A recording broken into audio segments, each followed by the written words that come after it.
Sean bienvenidas y bienvenidos a una edición más de Derecho al Placer, este programa de no ficción donde hablamos sobre temas relacionados con la sexualidad.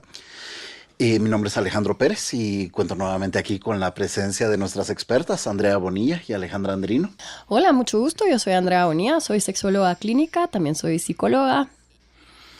Alejandra. ¿Qué tal? Yo soy Alejandra Andrino, soy ginecóloga y obstetra. Nos van a ayudar nuevamente a responder preguntas de nuestra audiencia, dudas que tienen sobre un tema en específico. El tema de hoy es la precocidad o eyaculación precoz, y vamos a dar paso de lleno a las preguntas. Vamos a ver la primera pregunta que nos envían. Esto nos lo manda un hombre, no nos dice la procedencia ni la edad, pero pregunta: ¿hay formas reales de disminuir la ansiedad diagonal precocidad? O sea, es decir, aquí vemos una relación directa en la pregunta que él hace entre ansiedad y precocidad. No sé qué nos podrían comentar al respecto. Solo creo que primero habría que definir, es difícil porque incluso entre distintas literaturas no se ponen de acuerdo qué es eyaculación precoz. Yo he leído de que de 1 minuto, que 5 minutos. En general, o sea, no sé si desde tu punto sexológico hay decir 33 segundos, ¿me Fíjate entendés? que no hay algo ¿Verdad? como estandarizado y también es como bastante injusto, ¿verdad? Porque no decimos que una mujer tiene un orgasmo precoz, ¿verdad? Entonces, mucho lo que se hace referencia es del nivel de estrés que puede manejar el hombre, ¿verdad? Que cree que no logra satisfacer a su pareja. Si ya les estresa. Ajá, o que termina más rápido lo que él quisiera, o que ni siquiera llegó a la penetración. Entonces, bueno, eso sí ahí también. ya es como tal vez un poco más de signos más fáciles de identificar, pero no es que haya como que un estándar, ¿verdad? Entonces, sí, y la responsable suele ser la ansiedad de esto. Bueno, pero también hay que descartar las causas médicas primero. Sí, no, y ¿cómo se llama? La edad del hombre, ¿verdad? Es que no nos dice también ni siquiera si tiene, no sé, 60 años, 16 años, no sé. Ahí sí que eso es bastante complicado de poderlo siempre ver médicamente, ver su urólogo, ver que no tenga realmente algo físico, depende de la edad. Y pues si todo bien, pues y a ver si solo es ansiedad, que ya lo verían en psicología. En este departamento, Ajá. en este pequeño hospital que armamos ahorita. Bueno, o sea, sí hay maneras de trabajarla. Ahora, dependiendo de la edad, nuevamente, puede hacer que, digamos, cuando este joven va creciendo y tal vez no tiene tanta privacidad y entonces empieza como con estos De tratar de hacerlo rápido. Ajá, lo hace muy rápido, ahora se masturba muy rápido, entonces es como para que no le cachen, o su tiempo de privacidad en el baño es muy poco porque hay, o sea, no sabemos qué condiciones tiene, ¿no? Entonces, cuando esto ocurre, pues se acondicionan a esto. Ahora, puede hacer que haya en algún momento de toda su historia que pues termina muy rápido porque está muy ansioso. Y le juega en contra, ¿no? Sus expectativas de decir, quiero que me vea de tal manera la pareja con la que estoy, y termina mucho antes de su propia expectativa. Y es clave también la reacción de la pareja. Entonces, hay parejas que van a reaccionar muy bien, sobre todo, digamos, en el cuadro hetero, las mujeres tienden a ser un poco más comprensivas las primeras veces. A las siguientes veces ya es como, bueno, tú tienes un problema, ¿qué está pasando, no? Y entonces como esta frustración y eso solo aumenta la ansiedad. Entonces, ¿qué quiero decir con esto? Hay que trabajar con la pareja y si no hay pareja, entonces la persona va a manejar un miedo de cómo pudiera reaccionar una potencial pareja y no quiere. Entonces los intentos hasta como de salir con alguien los empieza a retractar. Entonces mucho lo que se hace es trabajar sobre su propio concepto, ¿verdad? Y cómo está manejando esta ansiedad. Como que, digamos, identificando, aquí sí funciona mucho la terapia cognitiva conductual, qué pensamientos hay, qué emociones hay y qué sensaciones hay en el cuerpo. Y una de las cosas que se recomienda es la técnica del stop and go o para y continúa. Y entonces, ¿cómo se hace esto? Si hay pareja, pues la pareja también puede participar. Y si no, se le pide a la persona que se masturbe, ¿verdad? En una ocasión y que solo, de verdad, la deje correr. Y no quiero, de verdad, como hacer una broma con eso, pero solo tiene que dejarla correr, pero prestar atención en el momento antes de esa eyaculación y prestarle mucha atención a las sensaciones. Porque a la siguiente vez va a empezar a masturbarse y cuando empieza a reconocer esas sensaciones, se detiene y puede hacer cierta presión en el pene. Entonces hace unas respiraciones y luego continúa masturbándose Y si otra vez empiezan estas sensaciones, se detiene y lo puede hacer con cierta regularidad. No es como que haya que hacerlo 3 veces por semana, tantas veces por cada vez. Como que fuera receta. Exacto. Y entonces se recomienda también de que este hombre haga pues meditaciones para quitar esta presión. Y hay que encontrar la causa de la ansiedad, ¿no? Entonces ahí sí ya es un poco más de terapia intensiva. Esas serían algunas. Ahora, hay algunos hombres que solo se benefician, pues, que no necesitan más que colocarse un preservativo que tenga algún químico retardante. ¿Verdad? El lubricante retardante es un químico al final de cuentas. Y esto puede hacer que ayude, ¿verdad? Pero lo recomendable es nuevamente descartar lo físico y ya luego pasar a alguna de estas situaciones que le puedan ayudar a controlar esa ansiedad. Sí, siempre creo que el camino es descartemos físico y luego Siempre. referimos, ¿verdad? Siempre. Y a veces es entre los dos. No necesariamente peleamos uno con otro, que a veces Para tienen nada. esa idea también los pacientes. Bueno, la siguiente pregunta dice, mi esposa tiene libido cero, por lo que nuestros encuentros sexuales son muy infrecuentes, cada 3 meses o mucho más tiempo. Esto me causa ansiedad y me provoca eyaculación precoz cuando logramos tener relaciones. ¿Qué consejo me dan? Bueno, vamos a ver. El deseo sexual, que usualmente la gente lo asocia con la libido, es este antojo que tenemos. Ahora, ¿por qué está bajo? El deseo sexual es sumamente susceptible a todo el entorno. Entonces, hay personas que con el estrés, el deseo sexual se les va para arriba y hay otras que se les va para abajo.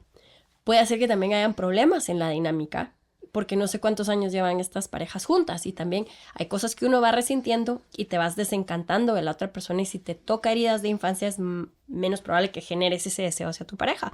Y si han habido experiencias que no son placenteras, nuevamente el deseo puede hacer que cueste más que se presente. Entonces, si él tiene, aquí sí tiene que ir a terapia, mejor si va a terapia de pareja con alguien que le pueda ayudar en el departamento de sexología, que no solo existo yo. Y entonces también le puede servir, ¿no? Como el explorar por qué él está tan ansioso en el momento de compartir con su pareja. Porque es justamente ese momento y si le pasa también cuando se masturba, que por cierto la masturbación no debería de desaparecer porque ya estamos en una relación formal de pareja, sino que debería ser una práctica que mantuviéramos con nosotros para continuar descubriéndonos. Y entonces ver si le pasa mientras que se masturba o solo le pasa con su pareja, entonces ahí ya descartamos si es global o es situacional. O sea, así es fácil hacer ese análisis. Y también hay que ver si esto le ha pasado siempre o en qué momento empezó a ocurrir, porque ahí ya vamos a la otra clasificación que si es primario o secundario. Primario es cuando usualmente siempre estuvo, ¿verdad? No hay un incidente que pudiera marcar un cambio y ese sería el secundario. Entonces, esta información es fundamental para que la lleve, ya sea con su urólogo para empezar y ya luego pues con un terapeuta. Sí, yo aquí veo 2 problemas y lo está tratando de englobar en uno solo, entonces, porque pues una cosa sería la falta del deseo que tiene ella y otra es por qué él tiene la eyaculación precoz. ¿Por qué le afecta tanto? Sí, o si tal vez siempre ha sido así, ahora le está echando, por decir así, la culpa a ella. ¿Qué pasa? A veces es, o sea, no es culpa de uno que ellos tengan a veces eyaculación precoz. Entonces, separarlo. Lo de ¿cómo se llama? La falta de deseo sexual, pues descartar físico, ¿verdad? Niveles de colesterol, que a veces es súper básico, triglicéridos, ácido úrico, ver si no tiene diabetes, que no tenga anemia, cómo están algunas vitaminas, la tiroides, un montón de cosas que nos pueden afectar para el deseo sexual. Y ya con el tema a él, pues ya, ahí sí que descartando una cosa, con la masturbación, como decís tú, va a ser fácil, porque o es siempre o solo es con ella. Y si le ha pasado con otras parejas, ¿verdad? Pero ponte esta parte de que no peleamos, es re importante recalcarla porque se le da acompañamiento sistémico. Aquí somos muchos profesionales los que entramos a ayudar a una persona. Muy bien, pasamos a la siguiente y es un tema que ya se había mencionado, que era el de el condón retardante. Pregunta, ¿cómo funciona el condón retardante? Es decir, yo lo uso y a veces me funciona el efecto retardante, pero en ocasiones no. Quiero saber si tengo que ponérmelo en un tiempo establecido, frotar o si hay alguna manipulación específica o saber en cuánto puedo tener actividad después de ponérmelo. Pues es que igual se lo va a poner cuando tenga la erección, no se lo puede poner antes. Entonces no es como me preparo 20 minutos antes. Tiene un poquito de anestesia tópica, es muy leve. La verdad es de que no sé qué tanto les pueda. Yo creo que les ayuda más psicológicamente como placebo que como realmente al final físicamente. ¿Por qué? ponele, yo uso anestesia tópica en la clínica y les tengo que dar 20 minutos por lo menos la anestesia a las pacientes para que les funcione. Claro. No van a tener, y te estoy hablando niveles de anestesia más alto, en cremas. Entonces, yo creo que no es tanto el cuánto tiempo lo tiene que tener o no. Y yo creo que más que todo les ayuda a veces más... Psicológicamente. Sí, más de placebo, siento yo. Y si le está afectando ya, es mejor que busque. Ahí sí que... Porque si está preguntando es porque le ha de causar algún temor. Yo creo que son un poquito más gruesos esos condones también. Eso también sienten un poco menos. Entonces, exacto. Entonces, el estímulo que recibe, digamos, porque aquí se acelera la respuesta sexual, que es lo que no quisieran. ¿Verdad? Que nuevamente la ansiedad entró, en vez de cortarla, la empujó de una vez. Entonces... creo que es parte también de eso, de cómo funciona ese preservativo. Entonces, si le ayuda, ¿por qué no usarlo? Y además, nuevamente, es tan importante la protección. Sí, no, entonces, que lo siga usando, pero si no le funciona siempre, que vaya buscando siempre algún tema físico y luego, pues, con su... Pero es decir, digamos, podríamos decir que está la cuestión del preservativo, pero estar también descartando todos los temas, tanto físicos como psicológicos. Eso es lo más importante al final. Porque lo que suena extraño es que a veces le funciona y a veces no. Y digamos, puede hacer que esté perdiendo la erección, no necesariamente porque terminó rápido. Que eso también pasa, que nos distraemos. En el sexo nos distraemos y pasa. Y no es como, a ver, que si te echaste una sesión de 30 minutos, tampoco se pretende que mantengas la erección todo el tiempo, ¿verdad? Pero como la porno nos ha condicionado a tener ciertas ideas, creemos de que lo natural es eso, y no. Y es más, si alguna vez tienen la oportunidad de trabajar en cine o haciendo anuncios, les puedo asegurar que eso toma muchas tomas, muchas cámaras y muchos ángulos. Y entonces la erección que uno le ve a la persona no necesariamente fue de todas las horas de grabación, sino que es lo que sea en ese momento, y te lo extienden, pues dependiendo del material que tenga. Muchísimo tiempo. En postproducción, ¿no? Entonces... ojo con eso también, porque si está perdiendo la erección, pues lo que se hace es que es como, espera, me cansé, y si le da otro tipo de estímulo, pero la pareja, su reacción es fundamental para esto. Si le ves la cara de como, ahora no otra vez, mejor me hubiera quedado, ¿verdad? Entonces el hombre se siente mucha ansiedad y ya se cortó la respuesta. Claro. Bueno, les agradezco mucho por sus aportes y ahora damos la bienvenida para nuestra siguiente sección a Osvaldo Hernández, que nos trae aquí en la sección anecdótica un tema bastante interesante.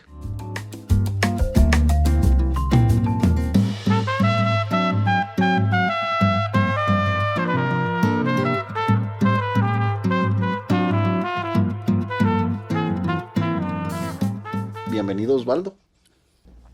Bueno, pues gracias, Alejandro. Buenas noches, buenos días o buenas tardes, no sé en qué horas nos están escuchando. Pues relacionado a este tema, a mí me llamaba la atención cómo hablar de precocidad desde un elemento cultural. Y van a ver que cuando yo intervenga en los episodios, mis temas son un poco más contraculturales, si se puede decir, o un poco fuera del lugar común. A mí me gusta mucho el cine independiente o los escritores que son un poco cancelados de alguna manera en el sentido de sus posturas políticas, ¿no? Entonces yo traía a colación para este tema una de las primeras películas queer, cuando todavía ni siquiera era el concepto como tal adoptado en los 90s, y es una película de Gus Van Sant y es una de las primeras películas donde sale Keanu Reeves. Wow. Y la película es My Own Private Idaho, que trata el tema de dos gigolos, dos prostitutos jóvenes, uno por razones de pobreza y el otro por una rebeldía del niño de élite que trata de desafiar a su familia volviéndose prostituto, ¿no? Pero lo interesante de la película es que justamente toca uno de los temas que tú estabas comentando, del stop and going, que actualmente dentro de los artículos que se han sacado recientemente dicen como la gran novedad que le llaman de el edging, que es como parar y seguir. Y en la película yo recuerdo que hay una discusión que ellos tienen. Imagínense la escena, es decir, no necesariamente sos gay, sin embargo te estás prostituyendo con hombres. Y no obstante tenés que ver cómo buscar retardar la acción, porque a eso te dedicas. Entonces la discusión se centra un poco, es una pequeña escena, claro, ¿verdad? Porque la película... Solo duda, o sea, él era la persona activa, el gigolo. Sí, exactamente. Y no es de hecho también hay una de las clientas que es una mujer, pero la mayoría de los clientes son hombres. Y ellos se plantean el dilema de cómo no acabar tan pronto con los clientes que no les gusta necesariamente, sino que tienen que cumplir. Y es esa cuestión de la necesidad de cumplir. Y a ese dilema es a lo que se enfoca en esa pequeña escena, porque después la película habla un montón de... Creo que también hay una idea central que plantea Gus Van Sant en esta película, pero se plantea la precocidad emocional dentro del contexto de estas sociedades que nos abandonan y que se siente una soledad tan profunda que empezás a ser precoz, reaccionás ante eso con una precocidad emocional. Totalmente. Y ante ese contexto, pues también se reacciona como de ser gigolo para tratar de abordar el tema desde esa perspectiva más sexual, como haciendo esa metáfora correlacionada, ¿no? Fíjate que para mí una de las cosas más preocupantes es la presión que hay sobre los hombres. Y creo que, a ver, yo soy feminista y siempre lo he dicho, pero, a ver, que yo busco esta equidad también para los hombres y el poder darles este espacio, porque son los que menos ayuda buscan. Y esta presión cultural que se les hace, ¿no? Esta precocidad a la que tú hablas, imagínate, estás en una relación y tal vez ni siquiera es precocidad, como lo estábamos diciendo, que no llegas a la penetración, pero es un trabajo, entonces te forzas a, ¿verdad? Tienes que estar ahí y empiezas a ver cómo construyes lo suficiente de una excitación sexual, pero lo suficiente de otras cosas para que te distraigas un poco y no te vayas por eso de una vez. Y entonces estás al servicio de alguien más. Pero ¿dónde está también tu propia sensación de placer? Entonces, a mí siempre me ha dado como curiosidad las personas que son sexoservidoras, ¿dónde figuran como un sujeto activo en todo esto y no solo por una transacción? Entonces te diría que aún en la relación fuera de un servicio sexual, este discurso del hombre no lo hemos escuchado. Sí, solo lo tenemos estigmatizado, como que tiene que aguantar y como que... pero es una presión espantosa.